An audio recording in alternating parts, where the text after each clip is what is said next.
In 1859, Brunel's railway bridge across the Tamar at Plymouth joined Cornwall to Devon and broke the age-old isolation of Cornwall, making it easier to explore this almost unknown region. Soon the Cornish Riviera Express was bringing increasing streams of tourists as far west as Penzance, to the sun and the sea. Today, to many thousands of holidaymakers, Cornwall means simply sea, sun and sands, where you build your own private 2 yards of beach.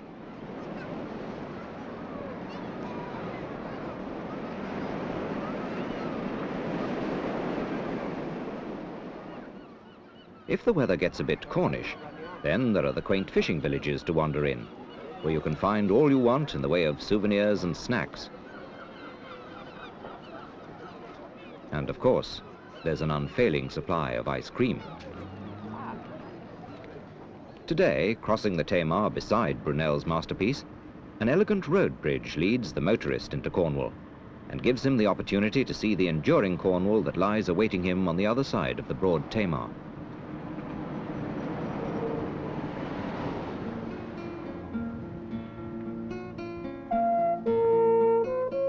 Soon you could find yourself standing alone on Bodmin Moor. Nothing could be more friendly when the moor is in benevolent mood, with Brown Willie and Router, the highest hills the duchy can provide, keeping watch over the granite spine of Cornwall.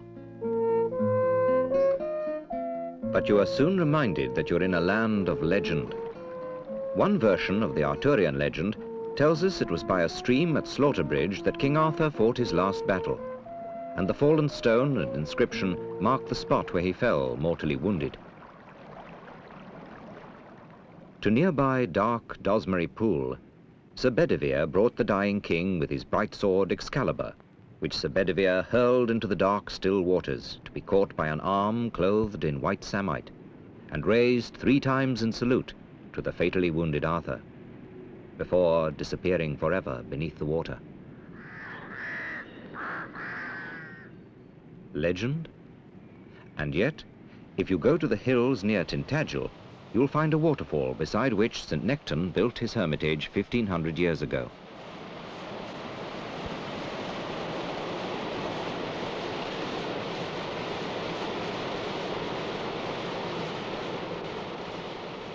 If you follow the stream into the valley, you'll find 2 carvings on the rocks. We know this pattern as the labyrinth, and it's to be found all over Europe. It's as if people who passed this way thousands of years ago wanted to tell us, see, we were here.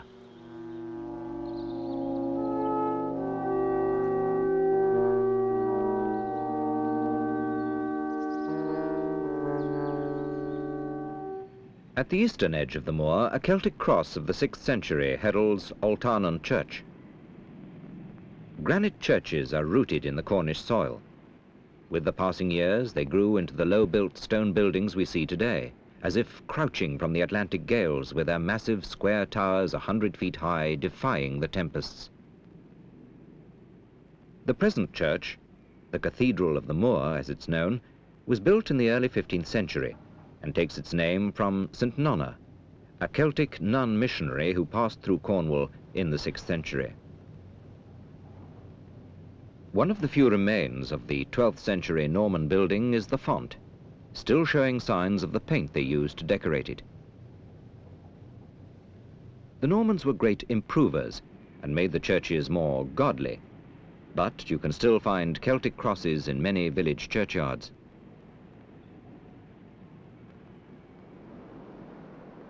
Churches on the exposed headlands, as at Tintagel on the north coast, were used by sailors as landmarks, and constant gales made it necessary to shore up the tombstones to avoid them getting thrown to the ground by the ferocity of the wind.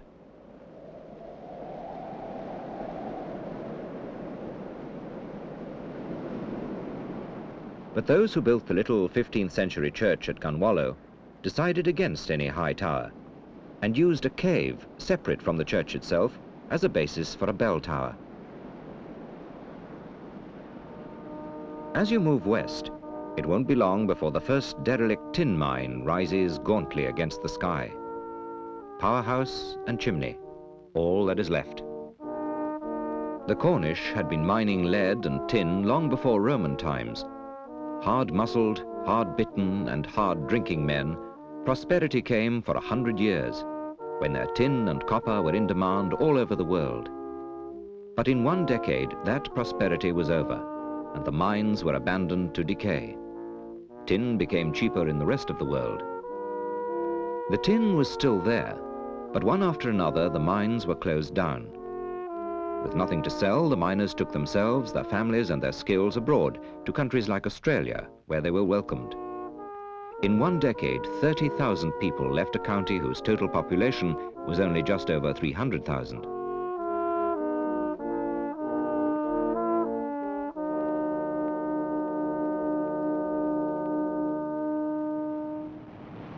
To the west, by Botalic Head, mine workings went on under the sea, and a solitary working mine still continues today, turning the water red with rust as if in memory of forgotten greatness. The Cornishman has always had an affinity with mining, and at Delabole, near Tintagel, a slate quarry has been worked for over 450 years. It's the only large quarry in England, and is now over 500 feet deep and a mile in circumference. This area underwent the huge geological disturbance at the time when the granite mass of Bodmin Moor was formed.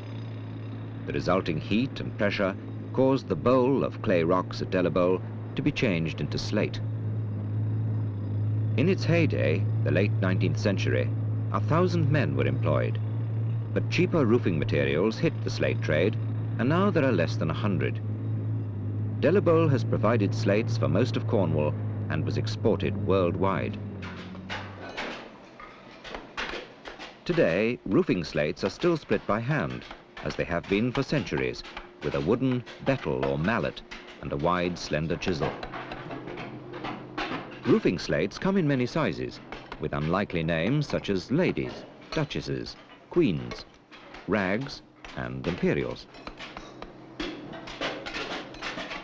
After a long decline, the quarry is well on the way to recovery.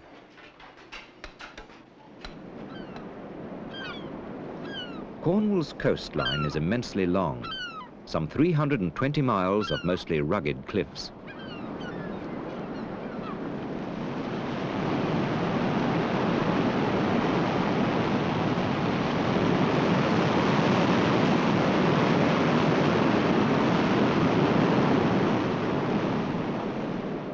The sharp rocks, which lie near the shore, so clearly seen at low tide in calm weather, have ripped open the hulls of every kind of craft, from fishing boat to liner, and provided the locals with unexpected bounty. There is a Cornish prayer which goes, "Lord, let there be no shipwreck." But if there must be, let it be here. Lighthouses guard the unwary round the coasts, but still the wrecks occur. Lighthouses are a welcome navigational fix for passing vessels, and their foghorns boom out warnings in bad visibility, and the light shines out its guiding beacon at night.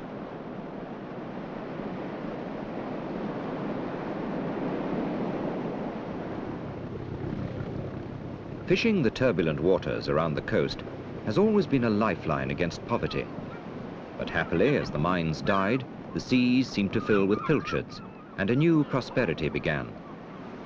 Special huts were built at vantage points around the coast, since the shoals came so close to the shore that they could be spotted from the cliff tops, and the watchers, hewers as they were called, could lead the boats out to the shoals.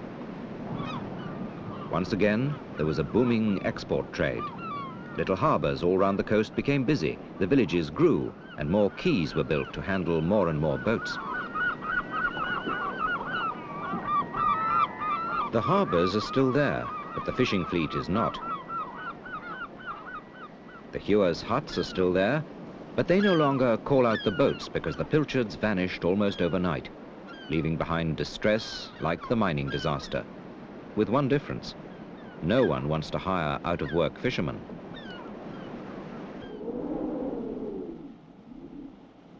From Bodmin Moor with Brown Willie and Router, the granite spine stretches to the western tip of the county at Land's End, but is most predominant on the northern side. Outcrops of granite are everywhere to be seen. Huge granite boulders from the days of volcanic formation are left lying on the surface.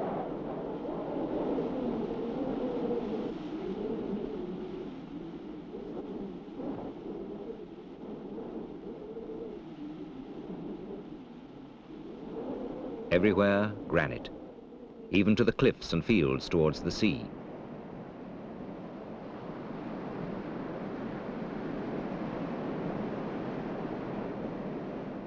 And the only flat and fertile soil is farmed between hedges of solid granite boulders.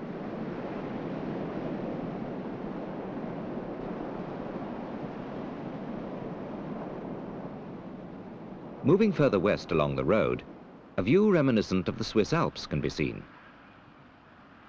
At the top of a massive white pyramid, miners' trucks are emptying more waste onto vast spoil heaps, the unwanted portions of decomposed granite, separated in the pits below with high-pressure water jets. After the volcanic eruptions, as the molten magma hardened, gases in the parent granite escaped, and as they did so, they decomposed it back to its three constituents: sand, mica, and china clay, which is the one wanted for ceramic manufacture. It may be desolation, but it's an exciting desolation, and already vegetation is growing on the abandoned workings.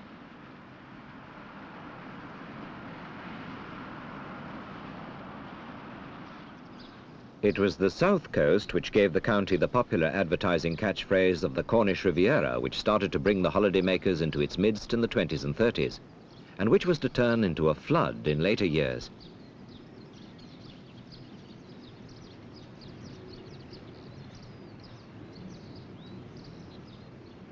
The Helford River, with its wooded banks, had been as much of a paradise for smugglers in the past as it is for yachtsmen today.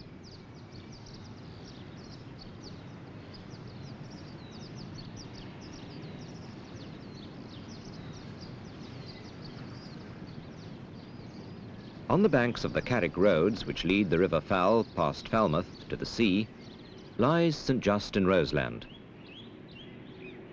The legends which grew up around King Arthur suggest that Sir Geraint, one of Arthur's knights, was king of Cornwall in 520 AD, and he had a son called Justin, who was probably the St. Just who gave his name to St. Just in Roseland. There was certainly some sort of church here as early as 550 AD.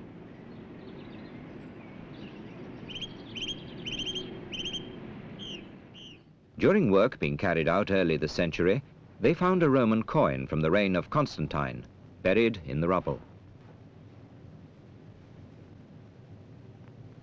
As H.V. Morton has said of St. Just in Roseland, there is a church in a churchyard which is one of the little-known glories of Cornwall. Further west along the coast near Penzance is St. Michael's Mount, a strange place that has played its part in the Cornish legend. It had what is believed to be one of the oldest of chapels, and had a giant of its own. The Cornish believed that giants once roamed the countryside, and that one was caught and buried on St. Michael's Mount.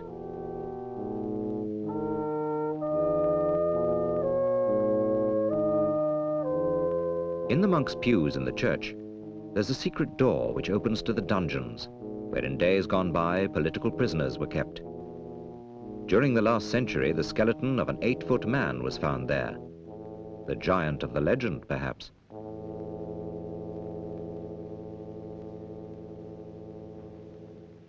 The mount was given by Edward the Confessor to the Benedictine Abbey of Mont Saint-Michel in Normandy, which is almost its twin. It was in the 12th century that a church was built on the chapel of much earlier years. There is a true story about the mount which shows that something out of the ordinary happened many years ago. It was once 6 miles inland. This change of sea level adds interest to the legend of Lyonesse. It is said that Cornwall was once joined to the Isles of Scilly at Land's End, but that some great catastrophe buried 140 parishes.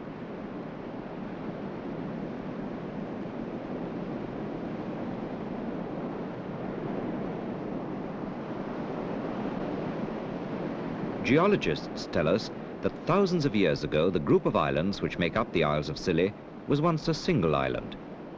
Even the Roman writers used Scilly in the singular. Then a geological tilt caused the land to sink, and the peaks alone remained to form small islands. Ancient walls can be seen at very low tides. And there are urn burial chambers like those found in West Cornwall. This history adds to the Lyonesse legend and their one-time joining to the mainland. The Isles of Scilly, sometimes called the Blessed Isles, owe their present attraction to one man, Augustus Smith, a man of determination and ability who took over the lease of the islands in 1834. A great botanist, he fashioned the island of Tresco to his own design and set about creating the Tresco of today, a botanist's paradise, with trees, shrubs and flowers from all over the world. Choosing Tresco as his home, he built a house on the site of the old abbey. He obtained seeds and plants from the Royal Botanical Gardens at Kew, and island seamen returning from voyages to foreign ports brought him ever more exotic varieties. To spare these delicate species from the Atlantic gales, he planted huge windbreaks of Monterey pine. The islanders were settled mainly on St. Mary's, which soon blossomed with daffodils and tomatoes for the mainland markets. But for Augustus Smith, his true love was for the gardens he created on Tresco.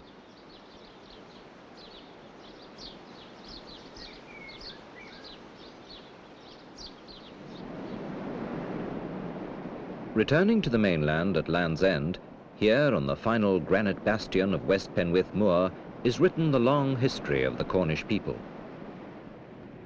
West Penwith has one of the greatest concentrations of prehistoric stone monuments in the British Isles. Menhirs, standing stones,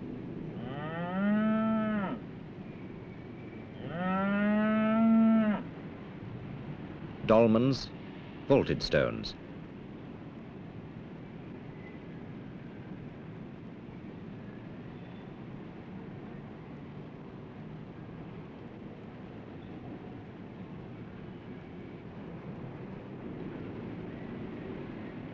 And the curious stone with a hole in it. People to this day still crawl through the hole 9 times to bring them blessings. What do these stones mean? Were they put there by the same people who left the labyrinth engravings in Rocky Valley? And were they the same people who built the prehistoric village at Cornwall? Houses first built of timber and later stone, this colony has a remarkable structure.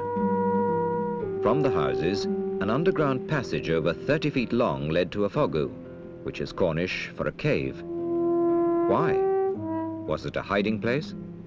Or was it to serve an unknown cult of magic?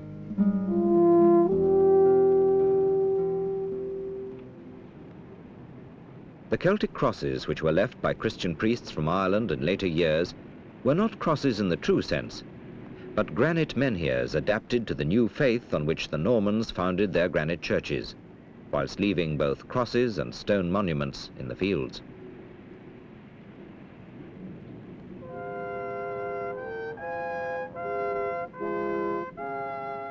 And while we ponder and wonder at the meaning of these stones and the civilization which left them, what will future civilizations make of the modern magic coming from the giant metal bowls pointing to the sky on Goonhilly Downs?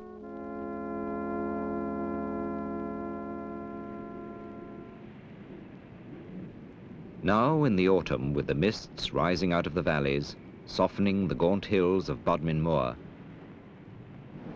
the picturesque fishing harbours are given back to the villagers once more, to live in peace and quiet.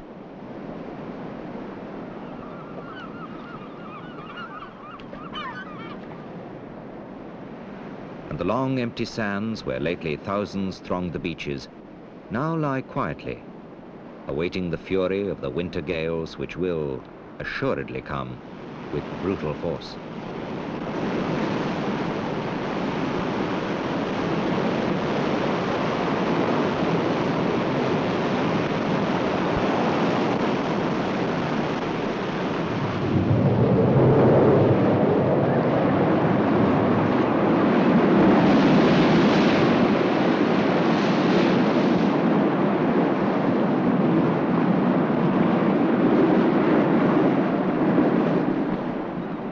Suddenly, Cornwall ceases to be the summer playground and becomes the granite island that tests a man's faith in himself and his legends.